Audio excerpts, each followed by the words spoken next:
ढेर दिन से सपोर्ट नहीं के मिलत का हमें तोड़ दी। भैया लोग कमेंट करके बतावत जा का वीडियो बनावल छोड़ दी। तो का हाल बा भाई लोग, आशा करतनी कि मस्त होकर बजा और स्वस्थ होकर बजा।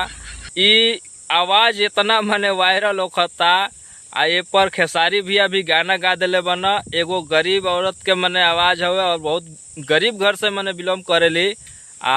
इनकर वीडियो ऐसा ही कुल रहेला। इतना मने बड़ा वायरल हो गई बड़ी कि जेके भी देखो हुए यही पर वीडियो बनावलता। एगो औरी मने बाटे फूल है गुलाब का सुगंध लीजिए, बेटी हूँ गरीब की सपोर्ट कर दीजिए। तो मने ये आवाज़ इतना मने ट्रेंड बड़ा हो गई बा कि जेके भी देखो उहे मने यही पर रील बनावता।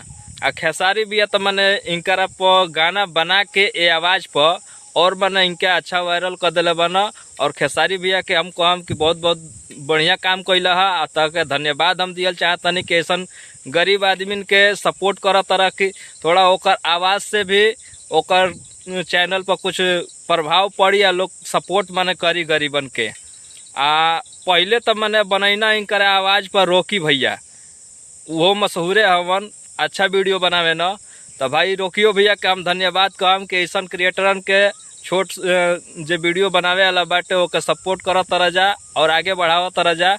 तो भाई हम धन्यवाद देम रोकियो भैया के। तो भैया हम चाहतनी कि ए गरीब के पहले खाली वीडियो देखा जा, तब तो लोग को समझ में आई कि मने कितना ही गरीब घर से बिलोंग मने करेली।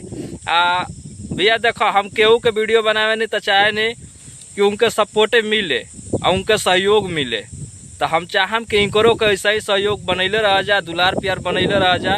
तो आई जब पहले इनकर वीडियो देखल जा तब मजा आई। ढेर दिन से सपोर्ट नहीं के मिलत का हिम्मत तोड़ दी। भाई लोग कमेंट में बतावल का वीडियो बनावल छोड़ दी। फूल है गुलाब के सुगंध लीजिए, फूल है गुलाब के सुगंध लीजिए।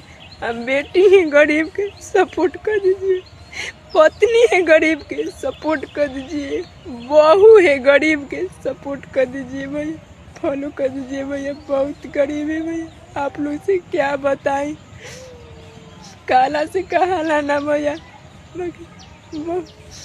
गरीब है भैया, सपोर्ट कर दीजिए। तो भाई लोग देखला जना वीडियो कैसा लागल है। अगर वीडियो अच्छा लागल हो तो लाइक और कमेंट करके बतावा जा। और बस भाई हम इतने चाहम न कि कोई भी गरीब हो, कोई भी क्रिएटर माने छोटा क्रिएटर हो ओके सपोर्ट ऐसा ही करा जा और दुलार प्यार द जा। बस हम इतने चाहम। अब पीछे से थोड़ा हमरों को भी भाई तनी सपोर्ट कर दियल करा जा।